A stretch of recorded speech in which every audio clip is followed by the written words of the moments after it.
Hey guys, today we are making my mom's red velvet cake with Waldorf icing. This is not only a staple for my family, it's a tradition. My amazing mom makes this cake for every single one of our birthdays per our request because it is truly our favorite and has always been.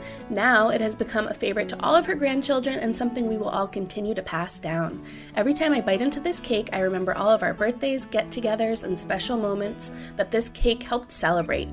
It's so soft, tender, and chocolatey, and the super special Waldorf icing is like a light buttercream, almost like a stabilized whipped cream. I've never had anything else like it, so I'm excited to share it with you all today, especially because it is perfect for a Valentine's Day treat. So let's go get started.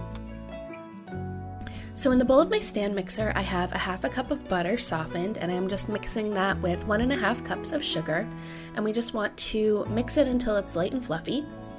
And then we are going to add in 2 eggs, one at a time, until they are thoroughly mixed. And then we are going to add in 3 tablespoons of cocoa powder, half a teaspoon of salt, 1 tablespoon of water, and 1 teaspoon of red food coloring. It depends what you use. If you're using a gel like I am here, you may need a little bit more. But you just want it to be like a burgundy red color.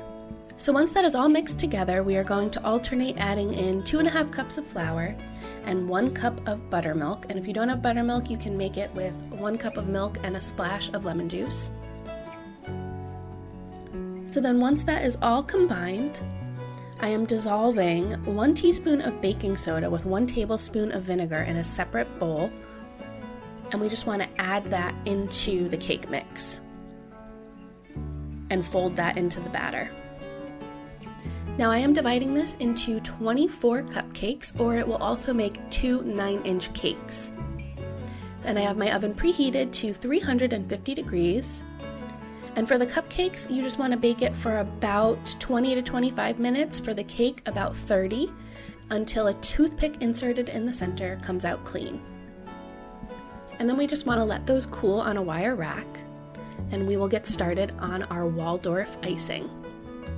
So now this recipe is actually from the 1920s. It is not my mom's recipe per se, but something that she has had handwritten in our little recipe binder for many, many years now. So what we want to do here is I have my saucepan over medium-low heat, and I have 1 cup of milk and 3 tablespoons of flour, and we just want to whisk that together until it's nice and creamy and thick, stirring continually for about 5 minutes or so. And then we want to let this cool completely in the refrigerator, so it's something we usually do the night before making the cake. And then once that's cooled, we are going to combine 1 cup of butter softened with 1 cup of sugar and just beat that until it's light and fluffy. And then we are going to add in that cooled mixture and 1 teaspoon of vanilla. Now because we are using granulated sugar here instead of confectioners, which is what makes this a little bit different than most icings, you really need to beat this for a while so that the sugar kind of dissolves into that butter. And I can't tell you how many times I've texted my mom and said, it's still grainy, and she just says, beat, beat, beat, keep beating it. Usually about for like 10 minutes just in the mixer. You definitely, if you have a mixer, use that because your arm will get very tired. Now because this icing recipe is a bit older and quite unique, it's not necessarily something that will hold up to piping. As you can see here, I did, but it doesn't hold the shape as well. It's a bit of a thinner icing, but I just can't explain how incredible it is. It's so light and fluffy, but still has that buttercream taste, the perfect amount of sweetness. And it always worked out really perfectly with my family because my brother hates anything cream cheese. So cream cheese frosting was always out, but to me, this is way better. So you just want to frost your cake or cupcakes, and I have these cute little mini heart sprinkles that I'm putting on the top that I will link down below. I got them on Amazon. I really hope you enjoyed coming along with me and making my mom's red velvet cake recipe. As I said earlier, this is such a special recipe for our family, and I'm so glad to share it with you guys. If you give it a try, please be sure to leave me a comment and let me know what you think, and thank my mom.